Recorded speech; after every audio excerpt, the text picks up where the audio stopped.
Kalau soal itu saya nggak bisa ngomong karena dulu klien saya pasti harus bilang pajak juga. So yang pertama, Yori sebetulnya nggak mungkin terlepas dari sosial media atau gadget atau teknologi yang bisa ngebus kerjaannya Yori. Contoh yang kedua, ada bisnis lain nggak di sini? Ada yang punya bisnis lagi? Selain Yori? Yes. Apa bisnisnya? Sorry. Kalau saya punya bisnis cuman jasa sih, makeup artist. Udah itu. Iya ada iklan di sosmed, terus saya biasa dari TikTok sama IG. Cuman iklan belum terlalu besar-besaran sih, maksudnya bayar iklannya gitu. Siapa namanya? Angelin makeup artist. Oke. Tahu nggak makeup yang paling laku sekarang makeup apa? Bukan muak. Nggak semua orang setiap hari nikah atau kawin. Tapi yang tiap hari make up mayat, guys. Iya, to be honest, itu make up, teman saya jualan itu soalnya make up jenazah. Itu tiap hari orang meninggal pasti butuh make up. Dia banyak jualan. Mungkin Angel bisa switch ya. Angel bisa switch. Oke. Next, creative industries reshape. Nah, contoh di sini transforming creative fields. Tadi musik yang tadinya pakai CD jadi storytelling podcast masuk ke apa tuh namanya? Spotify seperti itu. Sama tadi kayak Angel punya project atau punya kerjaan make up artis, mua jadi make up jenazah. Can, why not? Ada impact, ada value di situ. Ada kebutuhan. Terakhir, mesin enggak menggantikan kita. Oke, saya mau kasih satu pertanyaan. Hadiahnya besar. Nanti saya kirim via panitia ya. Oke, boleh pay attention sebentar? Saya akan kasih satu hadiah buat teman-teman. Tapi ada yang rumahnya di Jakarta nggak? Nggak ada ya? Oke, oke. Teman-teman, siapa atau apa yang di bawah lagi di handover dari orang ini ke si Elon Musk? Ada yang tahu nggak? Anyone knows? Hadiahnya apa ya Mbak Hera? Kenang-kenangan lah dari SQI atau dari Teknonek nanti. Yang sebelah kiri siapa tuh orangnya tuh? Yang yes, masnya. Siapa mas? Abim. Oh, kiri. Jensen Huang. Ngasih graphics card gitu.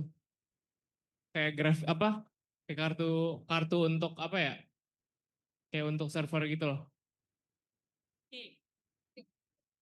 Abim udah berusaha. Ada lagi yang mendekati? Bener, Jason Huang. Ya, ya, di depan. Thank you. Ini adalah teknologi yang 2025 baru dirilis. Siapa? Oke. PCAI. PCAI? Wah itu lupa. Lupa ya. Oke, PCAI. Yaudah, biar fair ya. Yang satu ngomong Jason Huang, Abim dapat. Kamu siapa namanya? Wilson dapat juga. Nanti dikasih ya sama Mas Sandi. Yang dikasih itu sengaja Jason Huang yang owner atau co-foundernya founder dari Nvidia kan. Oke, ada yang nggak tahu nggak? Bukan gamers teh, nggak tahu gitu. Dulu zaman-zaman saya beli Nvidia mahal banget. Kalau nggak pakai Duron, ada yang tahu Duron nggak? Nggak tahu ya. Oke. Jason Huang ini dia bikin namanya DGX Spark. DGX Spark ini satu kotak kecil aja setara berkali-kali CPU yang bisa punya kekuatan satu petaflop yang bisa ngegenerate 200 billion measurement untuk AI sekaligus. Jadi kalau kalian curhat sama AI, sama ChatGPT, kenapa dia ninggalin gue? Ada nggak yang kayak gitu? Nggak ada ya? Ada pasti. Kenapa cilok di sana nggak enak? Nah itu tuh udah gampang banget tuh, seret langsung. Ini kekuatannya satu PC ini harganya berapa? Nggak mahal. 55 jutaan. Cuman 3.999 USD. Oke. Apakah dia menggantikan kita? Questionnya seperti itu. Jawabnya nanti. Kalian bisa buka Velum ya. Ada Velum, nanti mungkin ini slide-nya nggak kelihatan, tapi Velum itu juga bisa melihat seberapa manusiawi sih chat-chat yang AI punya bot itu kita punya sekarang. Jadi kalian sekarang punya banyak pilihan. Kalau mau curhat, harga psikolog berapa harganya? Ada yang tahu? Harga psikolog? Hah? Sejamnya 150.000. Gue ikut psikolognya kamu. Karena di Jakarta 1,5 sejam. Di sini teman-teman sudah bisa mulai curhat sama chatnya karena sisi humanismenya sudah dikembangkan. Jadi bukan chat GPT katanya yang humanismenya paling tinggi, namanya Grok 4. Coba deh dicek. Curhat di situ pakai Grok 4, G-O-R-K. Berarti apakah psikolog itu mau digantikan? Enggak juga. Next. Saya mungkin lanjut aja ke slide berikutnya. Nah ini. Teman-teman, mungkin Bapak Ibu dosen di sini boleh dibantu untuk ada sedikit mata kuliah yang menyinggung tentang filosofi of AI. Kenapa? Karena di sini ada salah satu buku dari Cambridge, itu bagus banget, terkait dengan The Law, Ethics, and Policy of Artificial Intelligence. Di sini juga ada ininya ya, apa namanya, artikel atau ada research-nya. Jadi tidak semua yang AI itu bisa juga tembus secara humanisme. Harus dipergunakan sesuai dengan kebutuhan. That's why di buku ini mungkin bisa jadi bahan wajib untuk baca, Bapak Ibu. Tadi kalau saya tergantikan oleh AI, no. Kenapa? Karena ada 4 hal yang AI sebetulnya juga berdampingan dengan kita. Yang pertama, authenticity. Oke. Ada yang udah pernah bikin lagu dari ChatGPT? Udah coba? Udah coba? Pernah? Pernah? Oke. Bagus nggak? Atau kayak robot?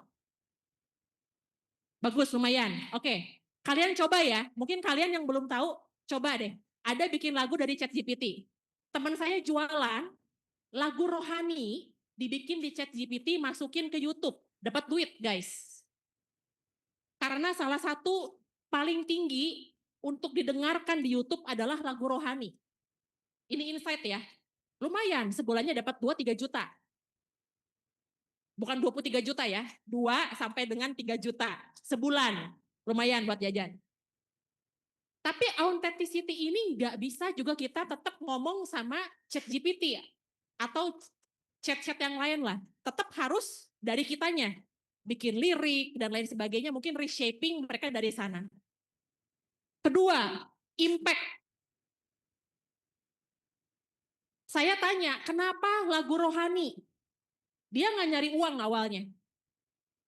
Tapi yang dia bilang adalah kalau lagu saya didengar, dia akan semakin dekat ke Tuhan, ke akhirat. So basically that's the good point dari dia punya story. Ketiga, intelligence ini lebih cepat harusnya dari si Vetaprop tadi. Ada yang udah pernah nonton film Lucy belum? Lucy? Belum? Nonton deh guys. Nah ini nih bener nih kata Bapak nih, tadi nih anak-anak harus banyak seminar nih. To be honest, Lucy masih ada di Netflix ya, tonton. Lucy, this is the movie Beyond Intelligence. So basically katanya kalau kita mempergunakan 100% otak kita, itu bisa terjadi. Nonton film Lucy Lucy. Oke. Terakhir, purpose. Ini yang kita miliki sekarang dan kurang rasanya kalau nggak punya ini. Impact sosialnya apa? Teman-teman ada yang udah pernah volunteering di NGO? Ada? Nggak ada belum? Oke. Coba kalian masuk ke salah satu NGO atau volunteer, tadi kan Bapak bilang ada credit scoring untuk volunteer ya, kalau nggak salah. Kalian masuk ke sana, itu mereka butuh banget untuk digital kreatifnya, sesi teknologinya dan lain sebagainya. Ini will bring value. Dan to be honest, ini akan juga berdampak pada kalian punya kelulusan seperti itu. So basically, machine tanpa authenticity, tanpa intelligent, tanpa purpose is nothing. Tadi saya ngomong Yori jual bumbu, yang lain nggak punya, berarti dia udah menang 1 poin. Seperti itu. This is not a competition, but tadi yang Mas Rizal sampaikan, kita mau coba belajar dari bawah, investasi waktu. Oke. Nanya ya Pak, saya izin. Next slide, boleh? Sambil. Oke. Creativity, human strength. Oke, yang paling tengah meaningful output. Oke, saya nanya dari gambar ini. Ini kalian pernah lihat ikigai nggak? Ikigai. Ikigai. Pernah ya? Kalau belum, kalian browsing ikigai value or filosofi dari Jepang. Kalau belum, kalau sudah, ini mirip sana. Saya coba bikin mirip ikigai. Oke. Nanya. Ada yang udah kerja di sini? Atau part time? Part time sebagai apa? Aku kebetulan ada kerja di salah satu kafe. Aku sebagai Chief Marketing Officer, jadi fokusnya emang untuk seputar konten digital marketing untuk nge-provide si company kafenya gitu. Selain daripada itu masih seputar konten strategis, jadi kerjanya mirip-mirip sih sebenarnya, lebih nge-arrange dari segi jadwal, ide konten dan lainnya gitu. Atau dokumentasi secara langsung juga sering kali ikut gitu. Rachel. Oke, thank you Rachel. Teman-teman, jangan dilihat dari angka ya. Pertanyaannya Rachel pasti nggak digaji bulanan kan? Enggak kan? Atau digaji bulanan? Digaji bulanan, oke. Kalau Rachel bilang kecil, medium, atau besar buat Rachel angkanya? Buat jajan gitu lah ya.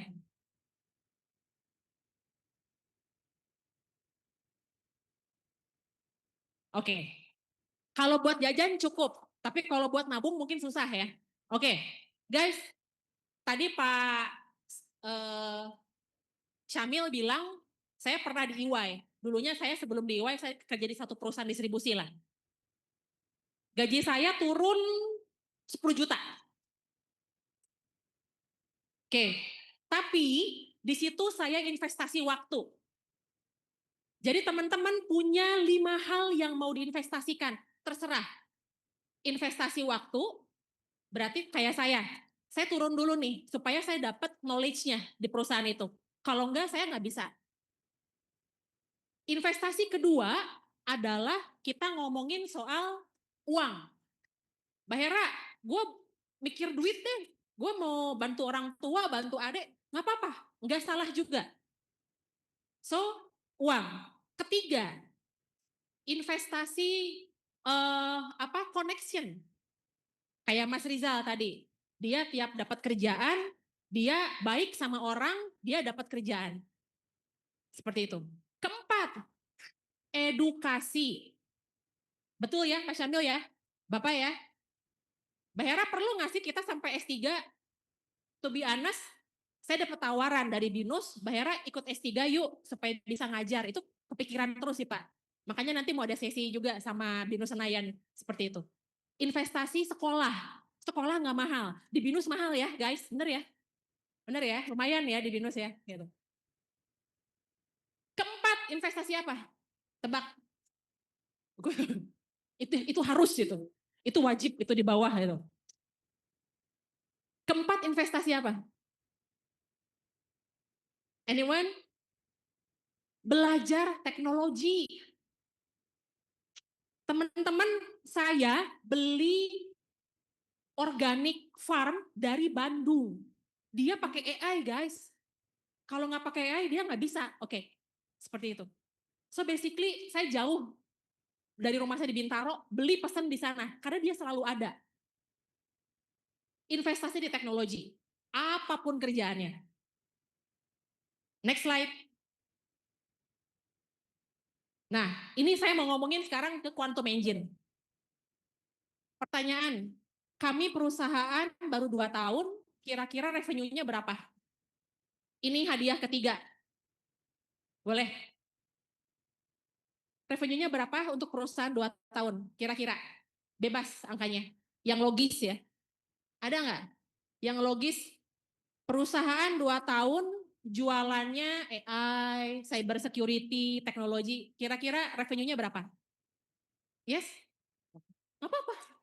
Berapa? Ada yang mau nebak? Ada yang mau nebak? Teman-teman, ada yang mau nebak revenue-nya perusahaan 2 tahun? Nggak tahu, kan tanya. Ayo, berapa? Enggak. Ayo tebak-tebak buah manggis, dapat hadiah, yes. 2 miliar kali ya? Terima kasih. Kalau 2 miliar saya bayar pas camil nggak cukup setahun. Terima kasih. Mbak siapa tadi? Mbak Indah. Indah, ya oke. Berapa? Nembak lagi, ini kayak bidding saya, kayak auction. Oke, langsung aja ya, saya sebutin ya. 2 tahun kami 200 miliar. 2 tahun 200 miliar. Kira-kira, saya nggak bisa nyebutin karena rahasia. 2 tahun 200 miliar. Tadi yang disampaikan oleh Mas Rizal itu benar bahwa kita dapat opportunity untuk support secara grup dan keluar untuk jadi modal. Tahun pertama kita dibiayai oleh grup. Tahun kedua kita sudah berdiri sendiri. Berdarah-darah teman-teman. Mbak Hera gajinya gede, bukan soal gaji gede. Nggak bobo guys, nggak bobo. Kita ke lapangan, kita ke Kalimantan, kita kemana-mana. Itu tadi work-life balance itu mohon maaf, agak susah. Kalau memang tadi ekuivalen sama uang. Kita juga, ini produk-produknya. Jadi ada insurance, ada di HR, bisnis, sama sustainability, cyber security, sama working safety. Tadi yang disebutin Mas Rizal, kalau kalian ke mining, itu drivernya ngantuk, itu kita sudah ada teknologi yang untuk memastikan drivernya itu ada alarm. Entah itu tweet-tweet lah, entah itu apa, bahwa ini driver harus istirahat. Dari sisi monitor CCTV, seperti itu. Oke. Next-nya. Oke. Ini terakhir sebetulnya sebelum nanti ada satu slide. Jadi kalau kami nanya ke klien kami di lapangan, hanya ada 4 ini yang diminta. Once kalian nanti bikin bisnis atau entrepreneur pitch sama dosen, 4 ini tolong ditanya. Yang pertama adalah mereka mau inspiration, not limitation. Jual bumbu dari Afghanistan ke Indonesia. Bisa nggak? Ken, kata Yori. Jual bumbu dari Rwanda. Bisa nggak? Bisa. Mayat, maaf ya, jenazah. Bisa nggak Mbak? Saya pengen make up-nya itu di pesawat. Ken, why not? Mbak Hera bohong? Enggak. Tetangga saya soalnya bisnis tadi. Transfer mayat dari luar negeri. Mohon maaf. Ada. Next. Speed without losing meaning. Speed without losing meaning. Butuh cepet, gak mau lambat. Saya pengen cepet jualan untuk si kafe tadi, siapa? Rachel ya.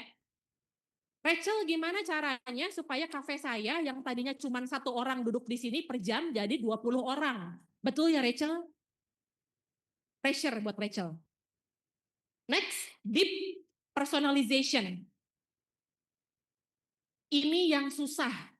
Karena kenapa? Kita harus answer every BOD wants. BOD pengennya apa? Kita harus jawab. Terakhir, emotional intelligence. Tadi yang saya bilang di depan. Kalau kita punya impact, kita punya value, gak akan ditanya lagi. Oke, dengan kita bantu mining, si mining ini bisa save sekian triliun untuk fuel leakage. Fuel leakage itu bensin yang hilang. Seperti itu. Ke sana masuknya. Next slide. Dah. Ini terakhir, teman-teman harus stay curious, harus stay ethical, jangan ngelabrak tata krama pamali. Terakhir adalah stay human. So whatever the machine you use, please stay human. Terima kasih dari saya. Selamat siang.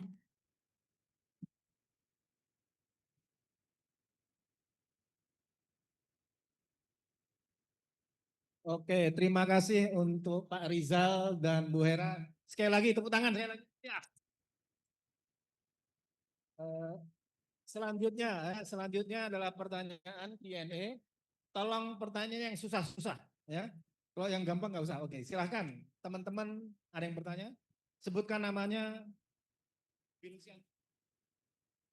Perkenalkan nama saya Joriana, saya binusian B29, jurusan DBI. Mau nanya kalau misalnya sekarang tuh kan bisa dibilang sama warga lokal gitu ya, misalnya warga lokal China aja. Kita ambil, sekarang katanya kan tergantung dari teknologi, sedangkan teknologi juga tidak bisa menggantikan manusia. Tapi juga bisa membuat kayak peluang untuk opportunity buat perusahaan baru. Seperti tadi Pak Rizal ngomong. Nah, tapi masalahnya tuh sama orang lokal sendiri tuh banyak banget yang ngomong kayak kalau misalnya sekarang tuh persaingan bisnis tuh udah nggak sehat, kayak udah terlalu ekstrim. Contohnya kayak perusahaan pabrik massal segala. Terus udahnya katanya sekarang tuh kata ibu tadi ngomong kalau misalnya kita harus investasi di bagian pendidikan. Sedangkan kalau di China sendiri aja itu orang-orang S3 aja bisa jadi kayak kurir ojek katanya. Nah, itu gimana cara untuk ngadepin masa depan yang kayak gitu? Kalau misalnya kita tidak kreatif, tidak inovasi, dan kayak kita gimana cara untuk bersaing ke mancanegara? Sedangkan orang-orang di negara yang termasuk negara maju aja, seperti China aja udah sekarang ekspansi ke luar-luar negeri. Makasih. Oke, silakan siapa dulu Pak Rizal, Bu Hera. Tadi siapa namanya? Yori ya.